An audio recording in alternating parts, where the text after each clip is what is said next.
joining us today. We're going to talk about how to take the bounce out of your trot. So the first step in having your trot not feel bouncy is having a vertical line through your ears, shoulders, hips, and heels. If we ride in a vertical line, it allows all of that momentum that's created in our trot to flow through our body and out the bottom of our heels.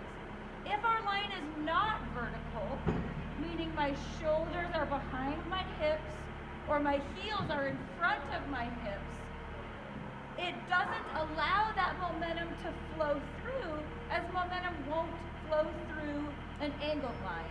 It will only flow through a straight line. So, step number one is achieving that vertical line. Step number two is having your hips, your knees, and your ankles all working together to again allow that momentum to flow through them and exit your body. So the first one that we'll talk about today is our hips. Our hips need to be at what we call a neutral angle.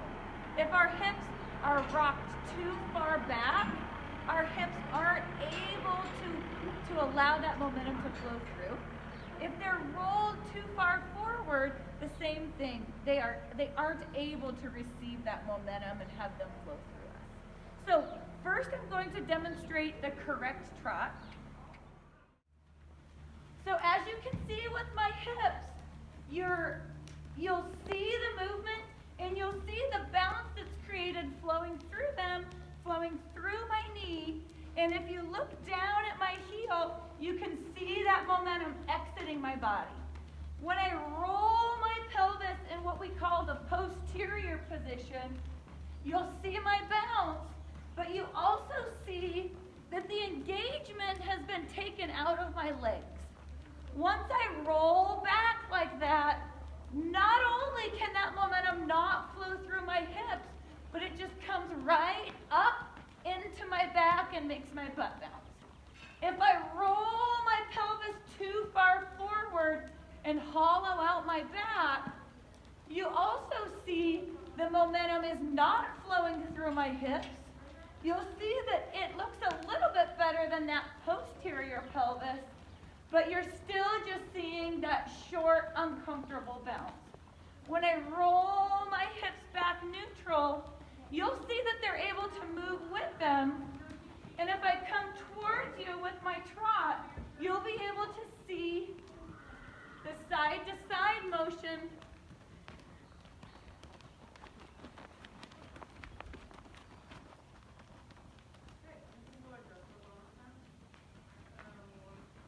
As my hips move with my horse.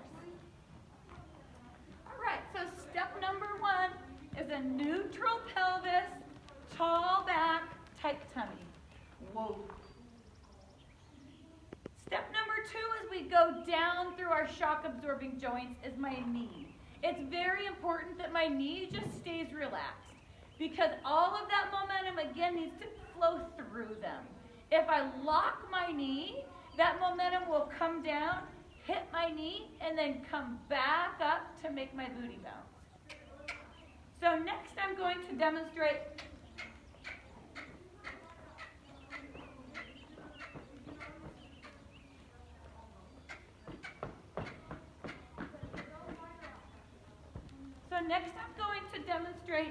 the lock of the knee. So here's our correct trot.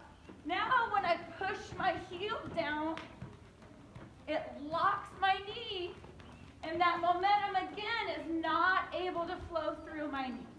So relaxed hips, relaxed knee, and now locked knee. So most of the time when students lock their knee, it's the result of shoving their heels down.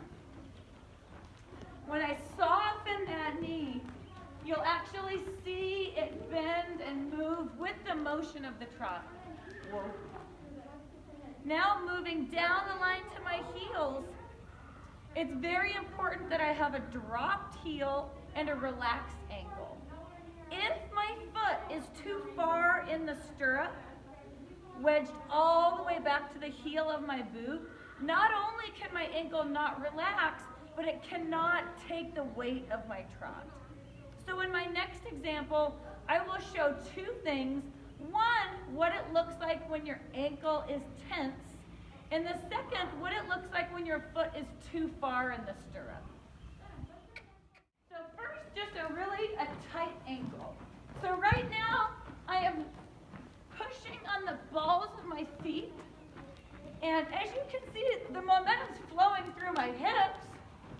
It's flowing through my knees. You see movement in my knee, but when that momentum comes down and hits my locked ankle, it's not able to exit my body, as you see here.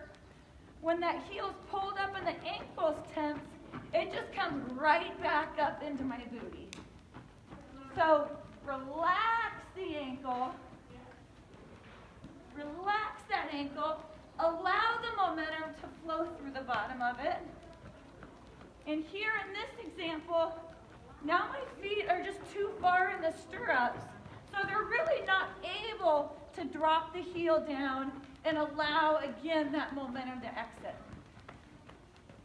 So back to how we want our trot to look: relaxed hips, neutral pelvis that moves with our horse, relaxed knee, relaxed ankle, and a dropped heel. And again, on that trot, you should see it, all of that bounce flowing through your pelvis, moving with your horse, flowing down through a relaxed knee, and again, exiting your body out through a dropped heel. Whoa. And then and only then are we able to trot with steady hands, which ultimately is the reason we really focus on and care about equitation. Because if we aren't able to ride with steady hands, we're not able to give a clear message to our horse. Thanks for watching.